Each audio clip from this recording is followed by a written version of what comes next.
যুবদল ঢাকা মহানগর উত্তরের অন্তর্গত মোহাম্মদপুর থানার ৩৩ নম্বর ওয়ার্ড যুবদলের আজকের এই কর্মী সভায় আপনাদের সবাইকে জানাচ্ছি রক্তিম শুভেচ্ছা এবং বিপ্লবী অভিনন্দন। প্রিয় সহকর্মীবৃন্দ, কেমন আছেন আপনারা? আলহামদুলিল্লাহ। কিছুক্ষণ আগে পবিত্র কোরআন তেলাওয়াত, এরপরে মহান রাব্বুল আলামিনের কাছে দোয়া কামনা এবং জাতীয় সঙ্গীত এবং দলীয় সঙ্গীতের মাধ্যমে আমাদের আজকের এই কর্মী সভা আনুষ্ঠানিকভাবে কিছুক্ষণ আগে শুরু হয়েছে। আমরা এখন আজকের এই কর্মী সভা মূল পর্বে আমরা এখন যাব। আজকের এই কর্মী সভার মূল পর্ব হচ্ছে ৩৩ নম্বর ওয়ার্ড যুবদলের নেতৃবৃন্দদেরকে নিয়ে, যারা ৩৩ নম্বর ওয়ার্ড যুবদলের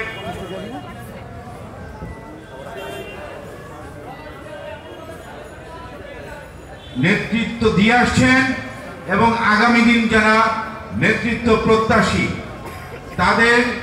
তারাই হচ্ছেন আজকের আমাদের এই মূল পর্বের মূল বক্তা। আপনারা সবাই অবগত আছেন, গত নভেম্বর মাস থেকে আমাদের নেতা বিএনপির ভারপ্রাপ্ত চেয়ারম্যান জনাব তারেক রহমানের নির্দেশনায় যুবদলের ঢাকা মহানগর উত্তরের ৭১টি সাংগঠনিক ওয়ার্ডে আমরা কর্মী সভা শুরু করেছি এবং আমরা সেই কর্মী সভাগুলো শেষ ধাপে এখন আমাদের রয়েছে। ইতিপূর্বে আপনাদের মোহাম্মদপুর থানার যে ৫টি ওয়ার্ডের মধ্যে ৪টি ওয়ার্ডের কর্মী সভা সম্পন্ন হয়েছে সফলভাবে। আজকে ৩৩ নম্বর ওয়ার্ডটাই হচ্ছে সর্বশেষ ওয়ার্ড, যেটা মোহাম্মদপুর থানার কর্মী সভা বাকি ছিল। তা আপনারা যারা বিভিন্ন দিন এতদিন বাকি ৪টি ওয়ার্ডের কর্মী সভা আপনারা অংশগ্রহণ করেছেন, আপনারা অনেকে হয়তো অবগত আছেন, অথবা যারা অবগত নাই তাদের জ্ঞাতার্থে জানাচ্ছি। আজকের এই কর্মী সভায় মূল পর্বের মূল বক্তা কারা সেটা আমি বলে দিয়েছি। আপনাদের কাছে আমরা বক্তব্য প্রত্যাশা করি, যুবদলের ঢাকা মহানগর উত্তর আপনাদের কাছে বক্তব্য প্রত্যাশা করে সাংগঠনিকভাবে ৩৩ নম্বর ওয়ার্ড যুবদলকে আর কিভাবে আরো শক্তিশালী করা যায়, ৫ই আগস্ট পরবর্তীতে গুণগত মান পরিবর্তন করে গুণগত মানের উৎকর্ষ সাধন করে ৩৩ নম্বর ওয়ার্ড যুবদলকে সাংগঠনিকভাবে কিভাবে আরো ঢেলে সাজানো যায় সময় উপযোগী করে, সেই লক্ষ্যে যারা ৩৩ নম্বর ওয়ার্ডে নেতৃত্ব দিচ্ছেন এবং আগামী দিনে যারা নেতৃত্ব প্রত্যাশী তারা আপনারা সেই লক্ষ্যে আপনারা বক্তব্য রাখবেন। বক্তব্য রাখার সময় দুটি কড়া নির্দেশনা আছে, সেই নির্দেশনাগুলো মেনে আপনাদের বক্তব্য রাখতে হবে। নির্দেশনা নম্বর ১, এখানে যারা বক্তব্য দিবেন, বক্তব্য দিতে সেখানে কেউ কোনো ভাইয়ের পক্ষে নাম উল্লেখ করে কেউ কোনো বক্তব্য দিতে পারবেন না। যেমন আমি অমুক ভাইয়ের নেতৃত্বে মোহাম্মদপুরের রাজনীতি করি, সেই মোহাম্মদপুরটাকে পুরাটা হলো একদম এটাকে কি বলে নিউ ইয়র্ক সিটি বানিয়ে দিয়েছে, এই ধরনের কোনো বক্তব্য কোনো ভাইয়ের নাম উল্লেখ করে দেওয়া যাবে না। নির্দেশনা নম্বর ২, কারোর বিপক্ষে আমাদের বিএনপি যে কোনো পর্যায়ের নেতা, যুবদলের যে কোনো পর্যায়ের নেতা, স্বেচ্ছাসেবক দল বা ছাত্র দলের যে কোনো পর্যায়ের নেতা, কোন নেতার বিপক্ষে এখানে নাম উল্লেখ করে কোনো বক্তব্য দেওয়া যাবে না। কথা পরিষ্কার? আপনাদেরকে জানাচ্ছি যে মোহাম্মদপুর থানা যুবদলের আন্দোলনে কারা নেতৃত্ব দিয়েছে, কারা নেতৃত্ব সফল হয়েছে, কারা নেতৃত্ব কাজ করেছে। আমি যেহেতু শরীফউদ্দিন জুয়েল যুবদল ঢাকা মহানগর উত্তরের কনভেনার হিসেবে 2023-এর 28 অক্টোবর পরবর্তী 2024 ছাত্র জনতার গণঅভ্যুত্থান সবকটা আন্দোলনই আমাদের নেতা তারেক রহমানের নির্দেশে আমি নেতৃত্ব দিয়েছি। আমি অত্যন্ত ভালো করে জানি আন্দোলনে আমি কাদেরকে পেয়েছি, কাদেরকে দিয়ে আন্দোলনে আমি করিয়েছি, এজন্য আপনাদের কারোর নাম বলার প্রয়োজন নাই। কথা পরিষ্কার? আমার মহানগর নেতৃবৃন্দ সুপার ফাইভের তসলিম হাসান মাসুম এবং আবুল হাসান টিটু, তারা অত্যন্ত অবগত। মহানগর অন্যান্য নেতৃবৃন্দ দীর্ঘদিন ধরে তারা মহানগর যুবদলের নেতৃত্ব দিচ্ছে, আজকে এখানে যারা আছে তারা সবাই অবগত। এই জন্য আপনাদেরকে বিষয়গুলো আমরা পরিষ্কারভাবে সেগুলো বললাম, সেই নির্দেশনাগুলো মেনে আপনারা শুধু বক্তব্য রাখবেন এখানে কিভাবে 33 নম্বর ওয়ার্ড যুবদলকে সাংগঠনিকভাবে শক্তিশালী করা যায়, শুধু সেই লক্ষ্যে আপনারা এখানে বক্তব্য রাখবেন। পাশাপাশি আজকের এই মঞ্চে এখানে আমাদের বিএনপির প্রতিষ্ঠাতা, মহান স্বাধীনতার ঘোষক, আমাদের আদর্শের জনক শহীদ president Ziaur Rahman, BNP chairperson আমাদের মমতা মহিমা দেশনেত্রী বেগম খালেদা জিয়া এবং আমাদের নেতা বিএনপির ভারপ্রাপ্ত চেয়ারম্যান জনাব তারেক রহমান, এই তিনজনের নাম ছাড়া কারো কোনো ব্যক্তির নামে এখানে কোনো স্লোগান হবে না। কথা পরিষ্কার? শুধুমাত্র এই আমাদের এই তিন নেতার নামে স্লোগান হবে। পাশাপাশি আপনারা যুবদল বা সমসাময়িক বিষয় নিয়ে আপনারা স্লোগান করতে পারেন। এবং স্লোগানের ক্ষেত্রে আরেকটি বিষয় বলি, এখানে গ্রুপিং যে গ্রুপিং করেন না কেন, বেগম খালেদা জিয়া এবং তারেক রহমানের সাথে কি কোনো গ্রুপিং আছে? আমাদের মমতা মহিমা বেগম খালেদা জিয়া এবং নেতা তারেক রহমানের সাথে কোনো গ্রুপিং আছে? তাহলে এক প্রান্তে যদি আমাদের মমতা মহিমা বেগম খালেদা জিয়ার নামে যদি স্লোগান হয়, আপনারা যদি বিএনপির প্রকৃত কর্মী হয়ে থাকেন, যুবদলের প্রকৃত কর্মী হয়ে থাকেন, যে পর্যন্ত তার নামটা শোনা যাবে সেই পর্যন্ত তারা সেখানে দাঁড়িয়ে তার নামে সে স্লোগানে আপনারা কণ্ঠ মিলাবেন, যদি আপনারা দলের প্রকৃত কর্মী হয়ে থাকেন। সেই যে গ্রুপে যে নেতাই স্লোগান দিক না কেন, আমাদের নেত্রীর নামে আমাদের নেত্রীর নামে স্লোগান হলে, আমাদের মমতা মায়ের নামে স্লোগান হলে, যে প্রান্তে যতদূর পর্যন্ত শোনা যাবে প্রকৃত কর্মী হলে সে সেখানে দাঁড়িয়েই আমাদের মা বেগম খালেদা জিয়া এবং আমাদের নেতা জনাব তারেক রহমানের নামে তারা স্লোগানটা তারা সমুচ্চরে বলবে। এটাই হচ্ছে একটা প্রকৃতি কর্মীর একটা বৈশিষ্ট্য বলে আমরা মনে করি। সর্বোপরি আপনাদেরকে ধন্যবাদ জানিয়ে শান্তি শৃঙ্খলাভাবে আজকের এই কর্মী সভাটা শেষ পর্যন্ত সম্পূর্ণ করার জন্য আহ্বান জানাচ্ছি।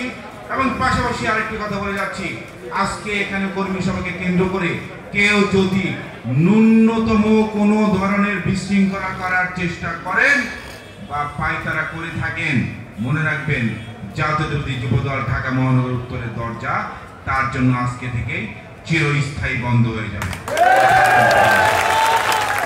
আপনারা সবাই ধৈর্য সহকারে শান্তি শৃঙ্খলার সাথে এবং শান্তিপূর্ণভাবে আজকের এই কর্মী সভা শেষ করার আহ্বান জানাচ্ছি। দুঃখিত, আমি আজকের এই কর্মী সভার স্বাগত বক্তব্যের আরেকটি বিষয় অত্যন্ত গুরুত্বপূর্ণ, যেটা হচ্ছে আপনারা দেখেছেন গত 5ই ফেব্রুয়ারি যুবদল ঢাকা মহানগর উত্তর আমাদের আগে যে সুপার 5 সদস্য বিশিষ্ট কমিটি ছিল, এরপরে নতুন কিছু আমাদের আংশিক কমিটি পূর্ণাঙ্গ হয়েছে, যে কমিটি পূর্ণাঙ্গ অনুমোদন দিয়েছেন আমাদের বিএনপির ভারপ্রাপ্ত চেয়ারম্যান জনাব তারেক রহমান। আমি আজকে আমাদের সে নবনির্বাচিত নেতাদেরকে আজকে আমি একটু আপনাদের সামনে এখন আমি প্রথমে পরিচয় করে দিচ্ছি, যারা নবনির্বাচিত হয়েছে, যারা এখানে উপস্থিত আছেন।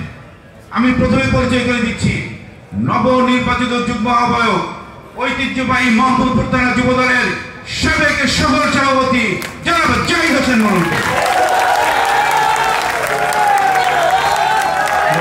এরপরে আমি পরিচয় করে দিচ্ছি নবনির্বাচিত যুগ্ম আহ্বায়ক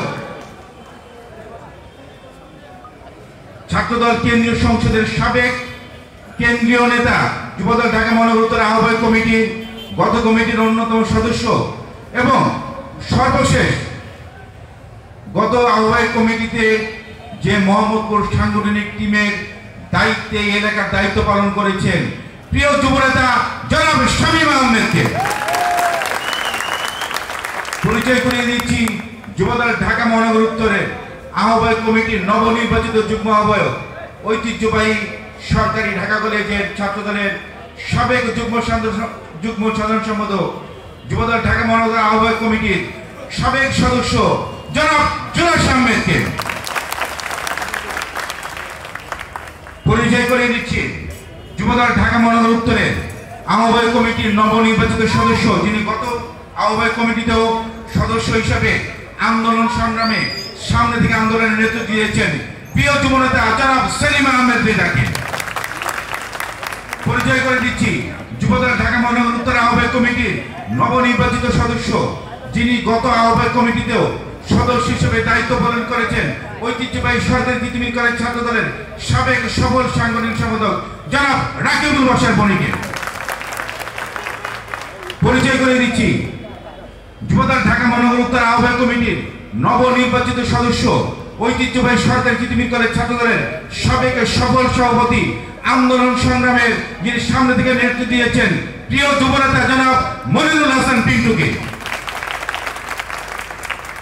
পরিচয় করে দিচ্ছি যুবদল ঢাকা মহানগর উত্তর আহ্বায়ক কমিটির অন্যতম সদস্য, ঐতিহ্যবাহী সরকারি তিতুমির কলেজ ছাত্র দলের সাবেক সফল সভাপতি, আন্দোলন সংগ্রামের নেতৃত্বদানকারী আরেক যুবনেতা, প্রিয় যুবনেতা জনাব ফয়জুল ইসলাম ভূঁইয়াকে। পরিচয় করে দিচ্ছি যুবদল ঢাকা মহানগর উত্তর আহ্বায়ক কমিটির নবনির্বাচিত সদস্য, আন্দোলন সংগ্রামে যিনি সামনে থেকে নেতৃত্ব দিয়েছেন, প্রিয় যুবনেতা জনাব হাসিবুল রাজ শাওনকে। পরিচয়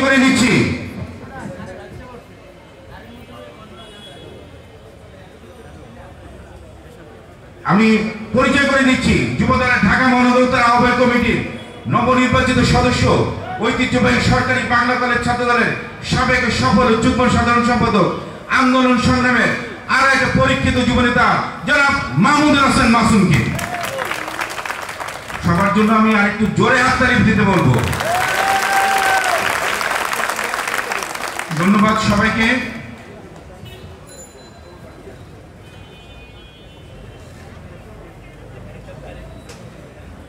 দুঃখিত, আমাদের আরেকজন সদস্য বাকি আছেন।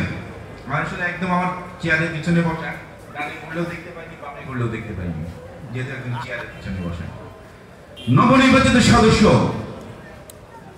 বগুড়ার কৃতি সন্তান, বগুড়া জেলা ছাত্র দলের সাবেক সফল সহ সভাপতি এবং গত 4টি বছর ঢাকার প্রতিটি আন্দোলন সংগ্রামে যিনি সামনে থেকে নেতৃত্ব দিয়েছেন, প্রিয় যুবনেতা জনাব মাহমুদুল হাসান সবুজকে। সবুজের জন্য একটু জোরে হাততালি হবে। ধন্যবাদ আপনাদের সবাইকে। এখন আজকের এই কর্মী সভার মূল পর্বটি আমি শুরু করার জন্য শফিউল্লাহ লিটনকে অনুরোধ জানাচ্ছি। ধন্যবাদ। আমাদের প্রিয় নেতা, আমাদের অভিভাবক